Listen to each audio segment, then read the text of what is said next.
Carlo আনচেলত্তির অধীনে ব্রাজিলের নতুন ফুটবল যুগের শুরু হয়েছে এবং কয়েকটা ম্যাচে আমরা ব্রাজিলের সেই পুরনো যুগাবনিতর অনেকগুলোই ঝলক দেখতে পেয়েছি, কিন্তু কয়েকটা ম্যাচে আমরা বাজে খেলাও দেখতে পেয়েছি। ওভারঅল যদি চিন্তা করেন ব্রাজিলের খেলায় প্রচণ্ড রকম ইম্প্রুভমেন্ট দেখা যাচ্ছে।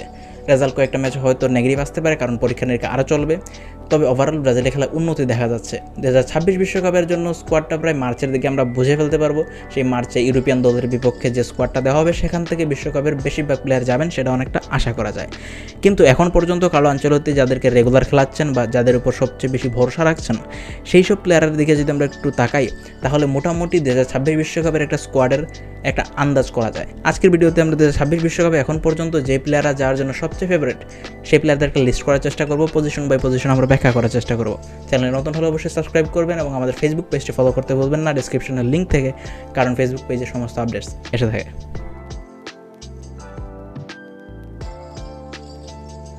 শুরু করছি গোলকিপিং দিয়ে। আমার মনে হয় গোলকিপিংয়ে খুব বেশি পরীক্ষা নিরীক্ষা কার্লো আনচেলত্তি আর করবেন না। সেক্ষেত্রে বেন্তো এবং হুগো সোজাকে আরও দুই একটা ম্যাচের সুযোগ দেওয়া হতে পারে, তবে ওভারঅল এলিসনই ব্রাজিলের প্রথম স্টার্টার হতে চলেছেন, এটা ক্লিয়ারলি বোঝা যাচ্ছে। তবে এডারসন যেহেতু এখন টার্কিশ লিগে চলে গিয়েছেন, তার বিশ্বকাপ খেলার সম্ভাবনা অনেক কম। তাছাড়া এডারসনের ফর্ম কিন্তু ম্যানচেস্টার সিটিতে লাস্ট সিজনও ভালো ছিল না, জাতীয় দলের রাডার থেকে অনেকে দূরে চলে গিয়েছেন। সেক্ষেত্রে আমার কাছে মনে হয় বেন্তো, অ্যালিসন এবং হুগো সোজাই এই বিশ্বকাপের তিনজন গোলকিপার হতে চলেছেন। হুগো সোজাকে পেনাল্টি স্পেশালিস্ট হিসেবে হয়তো ব্যবহার করা হতে পারে। অনেক ম্যাচে আমরা সাবস্টিটিউট গোলকিপার হিসেবে হুগো সোজাকে দেখতে পেতে পারি যদি ম্যাচটা পেনাল্টি পর্যন্ত গড়ায়।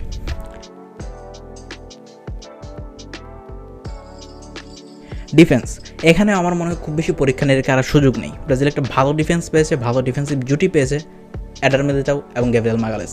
এই দুজনকে স্টার্ট করানো উচিত, এটা আমার ব্যক্তিগত মতামত। তবে কার্লো আনচেলত্তি এক্সপিরিয়েন্সের বিচারে মার্কিনিয়সকেও স্টার্ট করাতে পারেন। ওভারঅল যদি চিন্তা করি, মার্কিনিয়স, গ্যাব্রিয়েল এবং এডার মিলিটাও এই তিনজন প্লেয়ারের জায়গা নিশ্চিত যদি কোনো ইঞ্জুরি ইস্যু না আসে। সেক্ষেত্রে বাকি ফোর্থ প্লেয়ার কী হবেন সেটার দিকে নজর রাখতে হবে। সবচেয়ে ফেভারিট হচ্ছেন আলেক্সান্দ্রো রিবেইরো। তিনি যতগুলো ম্যাচ খেলেছেন তার সেরাটা দিয়েছেন। ফাব্রিজিও ব্রুনো লাস্ট ম্যাচে জাপানের বিপক্ষে 1 গোল 1 অ্যাসিস্ট করার পর বিপক্ষ দলের হয়ে তার বিশ্বকাপে যাওয়ার সম্ভাবনা অনেকটাই কমে গিয়েছে। ফাব্রিজিও ব্রুনোর সাথে এই ম্যাচে খেলেছিলেন লুকাস বেরালো, তিনি যথেষ্ট ভালো খেলেছেন, কিন্তু যে চারজনের সাথে তিনি কম্পিটিশন করতে চলেছেন তারা বেটার ডিফেন্ডার এবং বেটার এক্সপিরিয়েন্সড। সো সেক্ষেত্রে হয়তো লুকাস বেরালোকে অন্য পজিশনে চান্স দিতে পারেন কার্লো আনচেলত্তি। ডগলাস সান্তোস প্রতিটা ম্যাচে ব্রাজিলের জন্য টপ ক্লাস পারফরমেন্স দিয়েছেন। কার্লো আনচেলত্তি বারবার আলেক্সান্দ্রোকে সুযোগ দিয়েছিলেন, কিন্তু তিনি ফেল করেছেন। তার ইতিমধ্যে অনেক বয়স হয়ে গিয়েছে, টপ লেভেলে আর খেলেন না, সো আলেক্সান্দ্রোর এই বিশ্বকাপ খেলার সম্ভাবনা নাই। সেক্ষেত্রে ডগলাস সান্তোসকে অনেকটা জাতীয় দলের রাডারের বাইরে থেকে নিয়ে এসেছেন Carlo Ancelotti. Carlo Ancelotti left ব্যাকে এমন ধরনের প্লেয়ার পছন্দ করেন যারা একটু বেশি ডিফেন্সিভ হবে, এটাকে খুব বেশি সুযোগ দেবে না, কিন্তু ডিফেন্সিভলি অনেক স্ট্রং হবে। কার্লো আনচেলত্তি ইতিমধ্যে তার জন্য হয়তো প্ল্যানের টিকিটও কেটে ফেলেছেন। লেফট ব্যাকে সেকেন্ড প্লেয়ার কে হবেন এটা নিয়ে অনেকটা চিন্তার বিষয় রয়েছে। কার্লোস আগস্তো লাস্ট ম্যাচে খেলেছিলেন, ডিফেন্সিভলি পুয়ার ছিলেন, অ্যাটাকিংলি খুব বেশি কন্ট্রিবিউট করতে পারেননি। কয়েকটা ম্যাচে আমরা কাইও হেনরিককেও খেলতে দেখেছি, তিনি ডিফেন্সিভলি খুব বেশি ভালো না, কিন্তু অ্যাটাকিংলি খুবই ভালো একজন প্লেয়ার। সেক্ষেত্রে কার্লো আনচেলত্তি হয়তো একজন অ্যাটাকিং লেফট ব্যাক, একজন ডিফেন্সিভ লেফট ব্যাক নিয়ে যেতে পারেন। তাই ডগলাস সান্তোস এবং কাইও হেনরিকেরই বিশ্বকাপে যাওয়ার সম্ভাবনা বেশি। তবে আমার মনে হয় আগামী যে উইন্ডোগুলো আসছে সেখানে লেফট ব্যাকে আরও বেশি পরীক্ষা নিরীক্ষা কার্লো আনচেলত্তি করবেন, কেননা কাইও হেনরিক ডিফেন্সিভলি অনেকটাই উইক এবং কার্লো আনচেলত্তি খুব বেশি ভালো ডিফেন্সিভ লেফট ব্যাক চান। কারণ ম্যাচের সময় আমরা দেখতে পাই 4 জনের ডিফেন্স ব্রাজিলের 3 জনের ডিফেন্সে রূপান্তর হয়ে যাচ্ছে, তখন লেফট ব্যাক একজন ডিফেন্ডার হিসেবে কাজ করছে এবং রাইট ব্যাক অনেকটা উইঙ্গারের মতো কাজ করতেছে। সো এই জন্য এই পজিশনটাতে অনেক বেশি পরীক্ষা নিরীক্ষা তিনি করবেন। রাইট ব্যাকে খুব বেশি পরীক্ষা নিরীক্ষার সুযোগ নেই।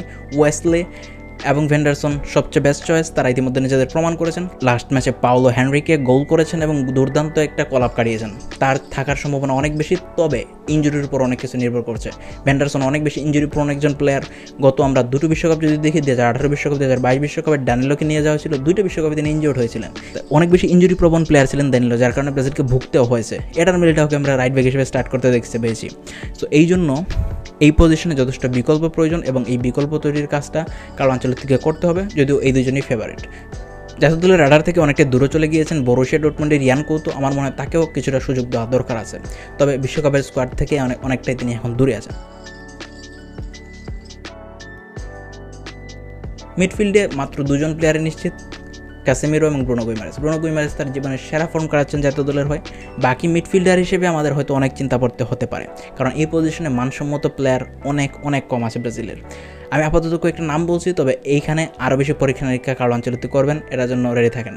সেক্ষেত্রে Joao Gomes, Andre Santos, Paqueta, Andreas Pereira, Joelinton সহ আরও অনেককে তিনি এখানে পরীক্ষা নিরীক্ষা করাবেন। ডগলাস লুইসকেও তিনি সুযোগ দিতে পারেন। তবে এই পজিশনে ব্রাজিলের এখনও ঘাটতি রয়ে গেছে, কয়েকটা ইঞ্জুরি হলেই ব্রাজিলের মিডফিল্ড সম্পূর্ণ ভেঙে পড়বে। এই জন্য এই পজিশনে আরও বেশি পরীক্ষা নিরীক্ষা আমরা আগামী উইন্ডোতে দেখতে পাবো। অ্যাটাকিং দিক দিয়ে অনেকটাই কিন্তু ক্লিয়ার কাট কিছু অপশনস রয়েছে। আমরা নাম্বার 10 হিসেবে যদি নেইমার বিশ্বকাপ খেলেন তাহলে তিনিই খেলবেন। তার সাবস্টিটিউট হিসেবে কুনহাকে দেখা যেতে পারে, কারণ কুনহা এখন নাম্বার 9 হিসেবে খেলছেই না প্রায়।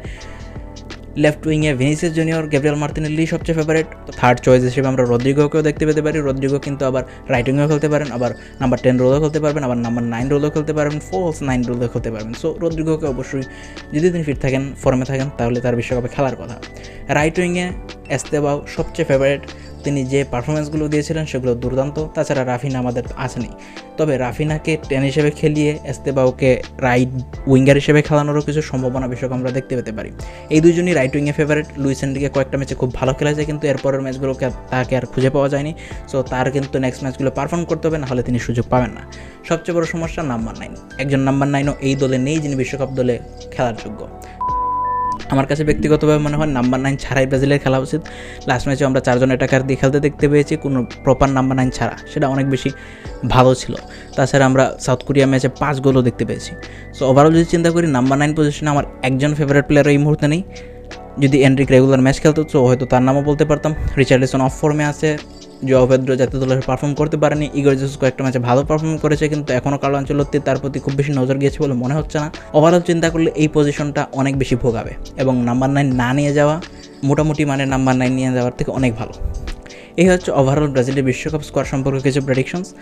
আগামী উইন্ডোগুলোতে আমরা নতুন কিছু প্লেয়ারকে দেখতে পাবো, তাদের উপর কার্লো আনচেলত্তি নজর থাকবে। একটা জিনিস আমরা ক্লিয়ারলি বলতে পারি যে কার্লো আনচেলত্তি এই স্কোয়াড দিয়ে খুব বেশি সন্তুষ্ট নন। তিনি আরও বেশি ভালো কোয়ালিটির প্লেয়ার চান, আরও ডেডিকেটেড প্লেয়ার চান।